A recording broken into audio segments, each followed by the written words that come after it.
Alright, so it's a beautiful day in South Carolina. Summer, or Moncks Corner, I'm sorry. I almost forgot where I was from.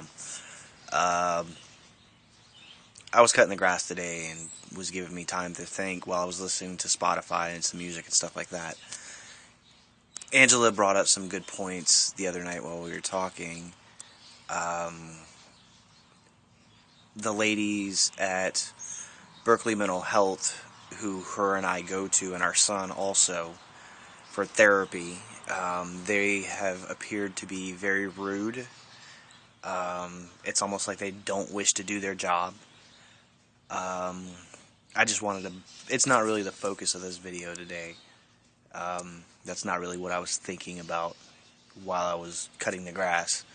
Um, it's more or less along the lines of appreciating people who help or do things for you, or whether you got to ask for them to do it or not do it.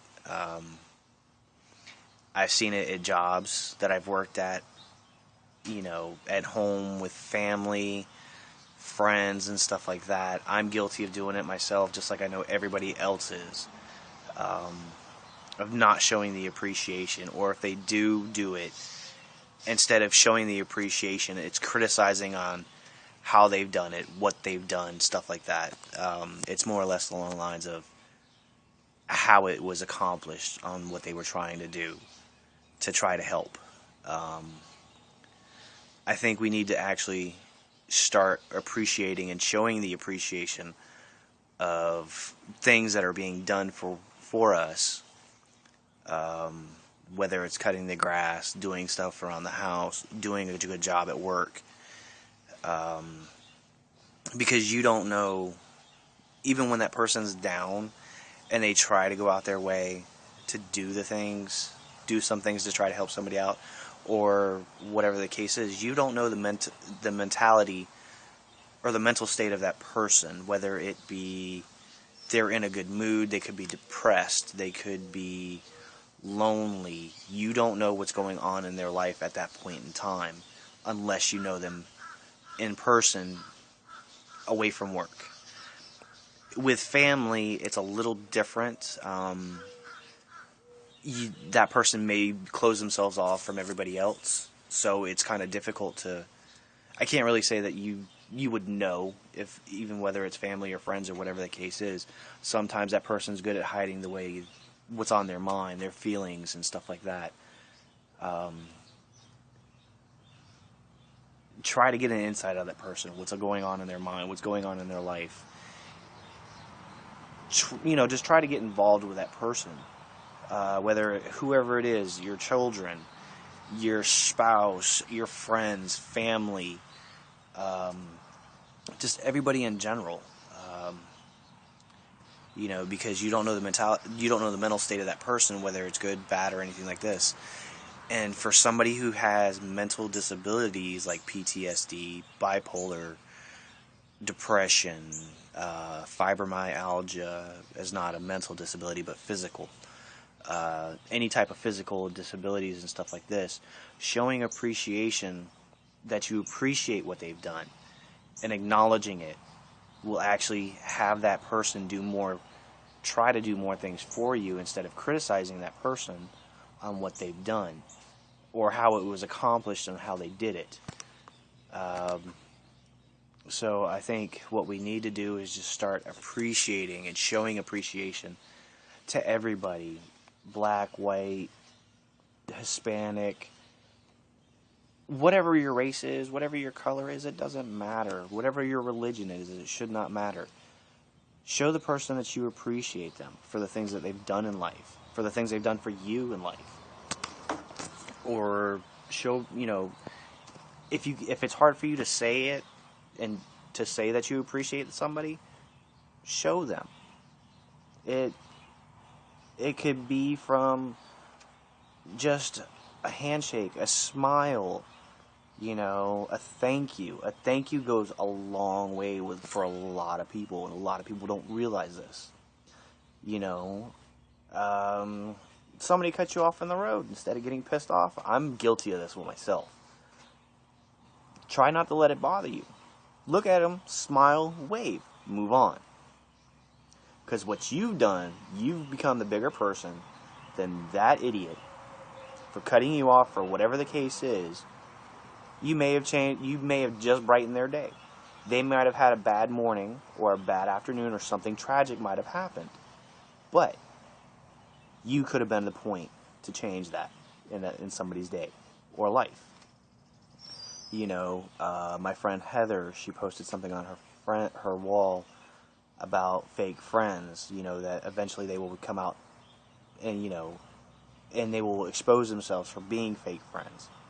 My comment to her on that was that true friends, it will also expose the true friends, the ones that mean a lot to an individual, by making a very deep impact in that person, whether it's something they've done, something they've said, something they've helped you with,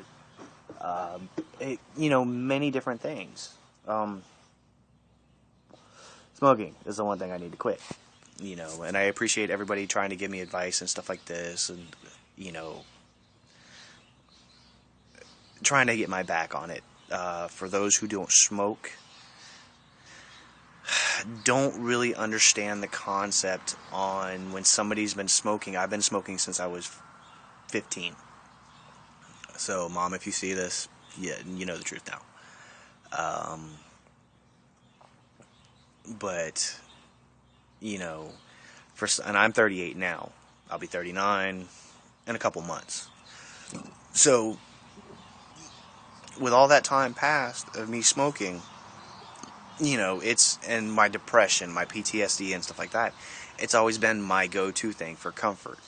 Everybody else has different comforts that they go to, whether it's a kid with a blanket, an adult with a blanket, or a stuffed animal.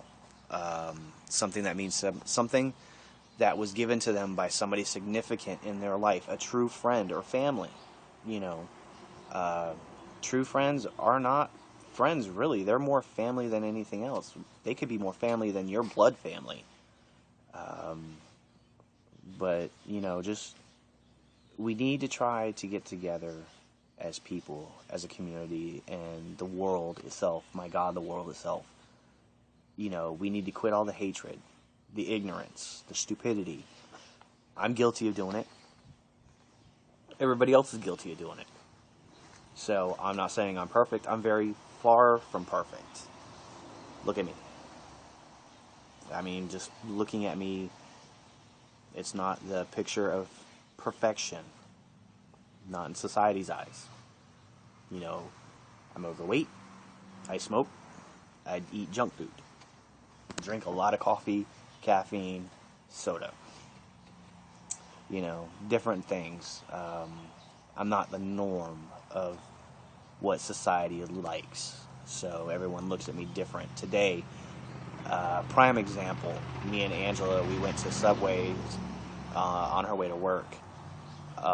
These two ladies were sitting by the door, or by the window, when we walked in. They were staring at us both. Now, I'm used to the stares.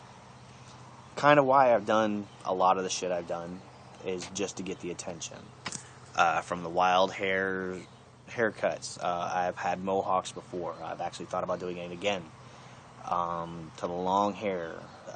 Yes, I've actually had long hair one time before. Many years ago, but I had long hair.